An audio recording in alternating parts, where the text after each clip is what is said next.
What is up, guys? Welcome back to another video, and in this video we're going to be continuing on with our macOS development with AppKit tutorial series. And in this particular tutorial we are going to be taking a look at how we can summon an alert in AppKit using NSAlert.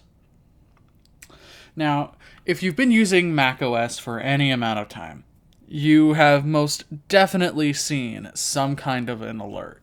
For example, whenever you're asked to enter your password when you're installing an application, that's technically a kind of an alert. When something crashes and it wants you to report that information to Apple, that is an alert.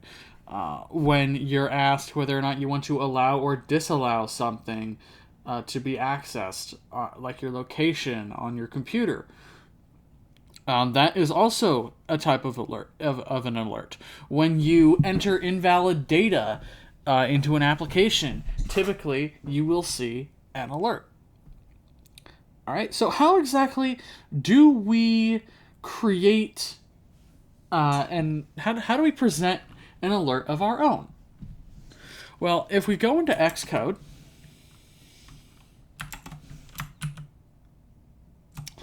let's see. Here we go. Instead of removing data here,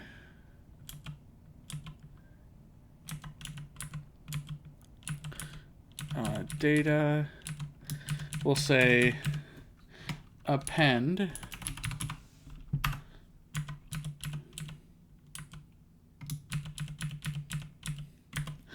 movie, like that.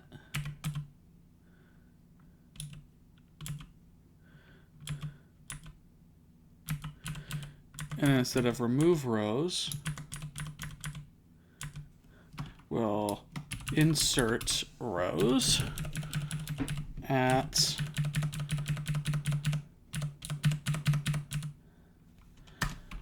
data count -1.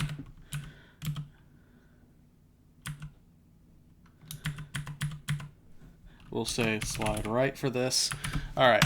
So if we take a look at our guard statement for ensuring that we have an actual integer inserted as the release year, what we want to do there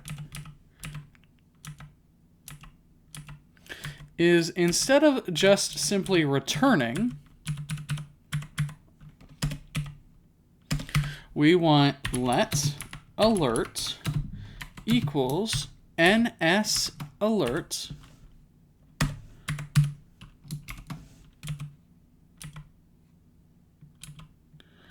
All right, and we can just leave this empty here.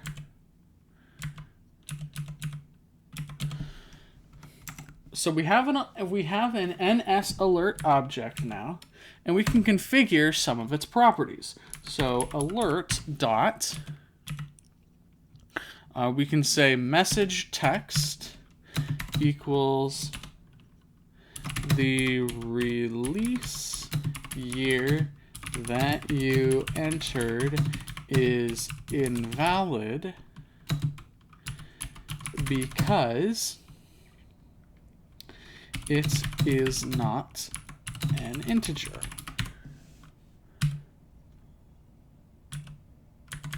All right, let's say alert dot alert style. So we can change the style of the alert. So equals critical. Critical is generally used when there was some kind of catastrophic failure.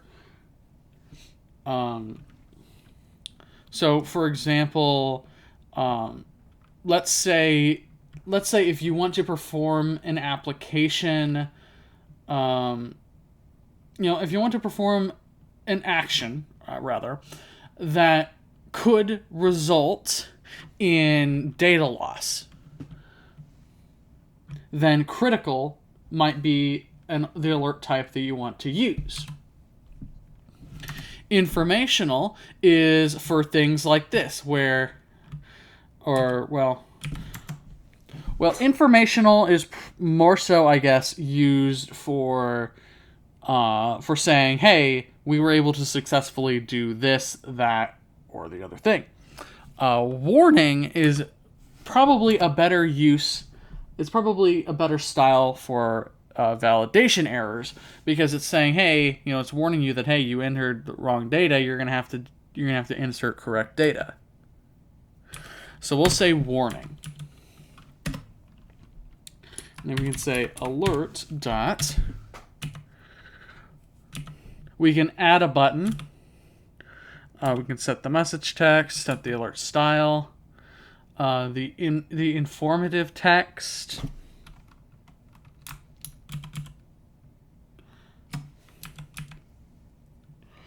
So if we take a look at what the documentation has to say.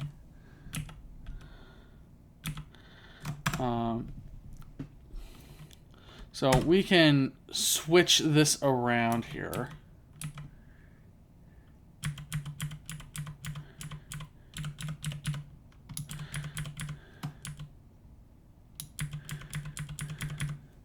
So we can say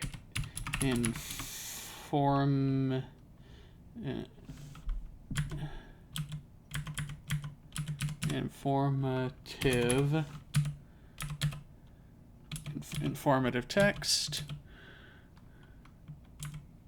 and then here we can have instead of informative text, we can say message text and set that equal to invalid data. All right. So what's the difference between message text and informative text? Well, informative text you can think of as it should be the body of our alert. We'll double check that here in a moment. And then the message text should be just like the title of the alert. All right. So let's go ahead and say alert.run modal. Now, run modal is the method that will actually summon the alert.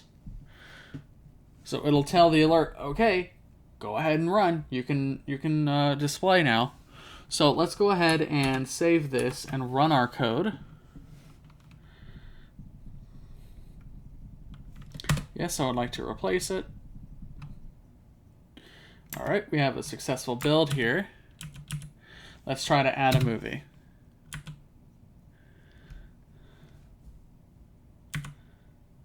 All right, so we can see here that invalid data, our message text, is the title, and then the informative text is the body of the alert.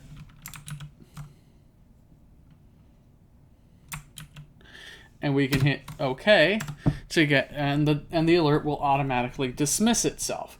Now, if you wanted, for example, to have an alert that warns the user, hey, are you sure you want to, are you sure that you want to delete, something from your application? You can add a custom button for a delete action using add button. And when you click that button, it will, do whatever operation you want to do. So let's kind of take a look at the signature for that, just so you can kind of get an idea. We're not going to do anything with it because I want you to do I want you to try to do something with it, kind of as a challenge for you to explore NSAlert.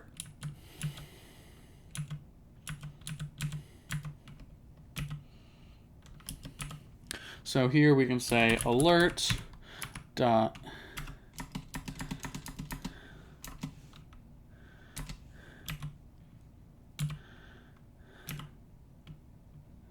okay, so we can say alert dot add button,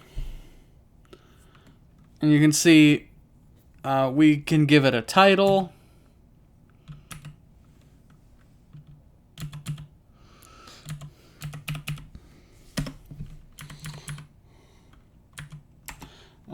And we can give it a string and all of that. But we're not going to do anything with add button there.